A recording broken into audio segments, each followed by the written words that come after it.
Just hadn't seen him go in his bag yet. Speaking of Tank, yeah, what's going on? Is he returning this year?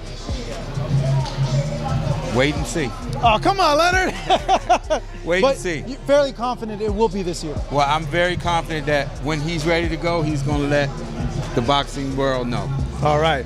Gervonta Davis is gearing up for a comeback, and a fiery showdown with Rayo Valenzuela could set the ring ablaze. Furthermore, boxing trainer Robert Garcia addressed the rumors swirling around a potential showdown between Gervonta Davis and Rayo Valenzuela, putting some clarity on the situation. Garcia confirmed that while fans and the media have been buzzing about the matchup, Rayo won't be stepping back into the ring this year. After grinding through a grueling 4-month training camp and securing a championship win, Rayo's earned his time off. Garcia made it clear that this break is about more than just rest. It's about letting Rayo soak in the victory, recharge, and come back sharper. However, he didn't rule out the possibility of the fight happening down the line, hinting that early next year, around February or March, might be the perfect time if the stars align. For now, though, Rayo's enjoying the fruits of his labor. He added, "We'll be more than happy to do it. Obviously, Pitbull has to step aside, and they have to work it out with PBC." Pro boxer Gervonta Davis is anticipated to return to the ring later this year, with tentative dates set for November 23rd, 2024 or December 14th. While there were initial rumors about a fight on November 2nd, boxing insider Dan Rafael has reported that Davis's comeback will likely be scheduled for one of the two mentioned dates. Davis, who holds an impressive record of 30-0 with 28 knockouts, is expected to make a significant impact upon his return. Meanwhile, in an interview, Rayo Valenzuela was confidently discussing other fighters. At just 25, he was calling out Gervonta Davis, asserting that despite his losses to Edwin de los Santos and Chris Colbert, those fights took a toll on his opponents as well. He argued that with the right training camp, he could replicate his recent victory over Isaac Cruz that stunned the boxing world and earned him the WBA super lightweight title against Tank Davis too. Former CEO of Mayweather promotion Leonard Ellerbe is confident that Tank Davis will announce his return to boxing at the right moment. He also hinted that talks are underway regarding Tank's next fight, suggesting that plans are already in motion for his comeback.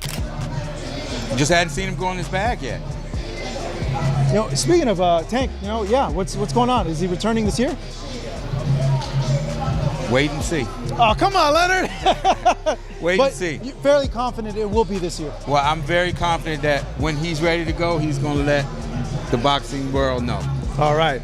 Leonard Ellerbe broke down Rayo Valenzuela's fight with Pitbull Cruz, giving major props to Rayo for his top-notch boxing skills. He called Pitbull a solid fighter, but said he's a bit one-dimensional, relying too much on pressure, even though Pitbull's tough and entertaining. Ellerbe pointed out that he's not unbeatable if you know how to box him. Ellerbe wasn't shocked by Rayo's win because he figured Rayo would handle the fight smoothly and make it look easy with his smart game plan. He added, "Did you feel that Rayo won the fight outright, or do you think no, it was close? Outright. How'd you have it? I didn't really score it, but it was easy for you to, how he made it look easy, which I fully expected Rayo to do that, but that didn't happen." In addition, pro boxer Ryan Garcia believes that Tank Davis will be fighting Rayo Valenzuela as his next opponent because he has already been ducking Shakur Stevenson, same as Canelo ducking Benavidez. Furthermore, pro boxer Shakur Stevenson is all about making a fight with Gervonta Davis happen, insisting it would be the top matchup in boxing. His eagerness for the bout shows he's confident it could be one of the most thrilling and impactful fights in the sport. If there's a gun to your head, when are we gonna see the Shakur Tanks, the Shakur Devin, the Devin Tanks? There's only one fight that is really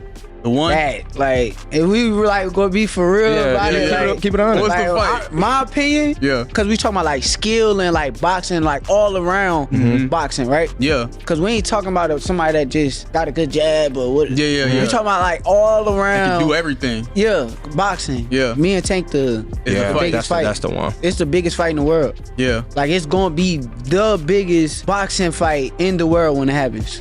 Moreover, pro boxer Angelo Leo, who has sparred with both Shakur Stevenson and Tank Davis, has shared his take on who stands out in the 135-pound division. Having gone toe-to-toe with both, Leo offers a first-hand comparison of their skills, strengths, and styles. First question, I'm sure you saw the setup. Shakur and Tank, you're one of the few that have actual insight, just pure sparring, right?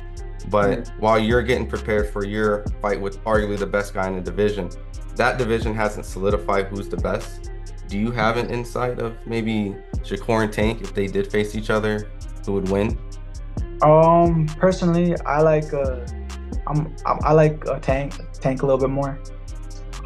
He's a very smart fighter, You know, he's very smart. He's very cunning. Angelo Leo gave major props to Tank Davis, saying he's not just a heavy hitter and counterpuncher, but also a sharp technician. Leo pointed out that Tank knows how to time his shots perfectly, showing off his strategic skills in the ring. He also talked about how dealing with bigger fighters is tough, noting that he plays it smart by focusing on defense and treating each fight like a chess match, carefully reading and countering every move. On the contrary, Gervonta Davis trainer Kenny Ellis took to Twitter and mocked Lomachenko for stepping down from boxing and refusing the fight with Tank. Boxing fan Pat Healy supported Lomachenko and ridiculed Tank's team by saying, "These guys deliberately ducked Loma for over 6 years waiting for him to age out, and now they're complaining when Loma is pondering retirement?" Another boxing enthusiast, Ivan, commented against Tank's team and in support of Lomachenko. "Funny how they're calling him out now that he's 36 and almost retired. Didn't hear much from them the last 5 years, when the fight should have taken place." Another critic disapproved of Tank's remarks on Lomachenko by saying that Gervonta has been on Instagram a lot and no one is controlling this kid. YouTuber Showbits Adult is breaking down fight details for Gervonta Davis versus Jose Valenzuela. He's leaning towards the fight being set at 140 lbs and wonders if it'll be for both fighters' titles or a catchweight bout. He also throws out the possibility of a rehydration clause. Now here's the thing, the details when it comes to Gervonta Tank Davis versus El Rayo. Everyone wants to know the weight. I think it's going to be at 140. El Rayo is 5'10". I mean, he's a big kid, okay? He was just telling Ryan Garcia, you know, I'm a big boy. Bro, I'm like that for real, Look how man. big this fool is. I'm a big Rayo. Hey, we the same size though.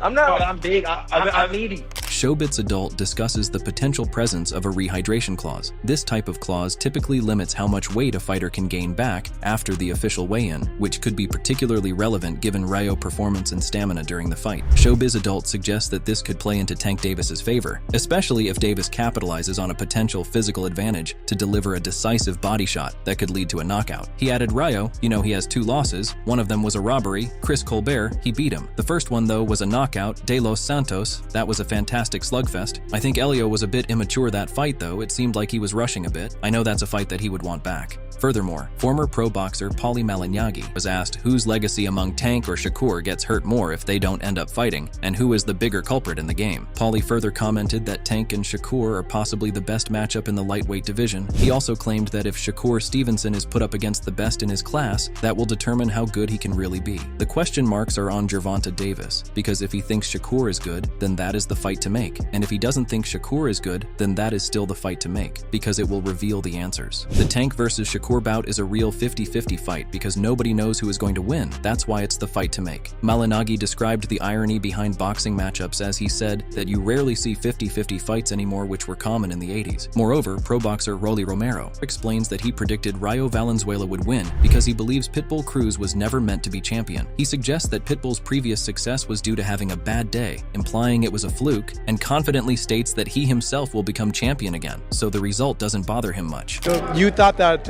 Rayo was going to win? Yeah. What'd you see there? What I see? I don't know. What am I supposed to see? Well, why'd you feel he was going to win?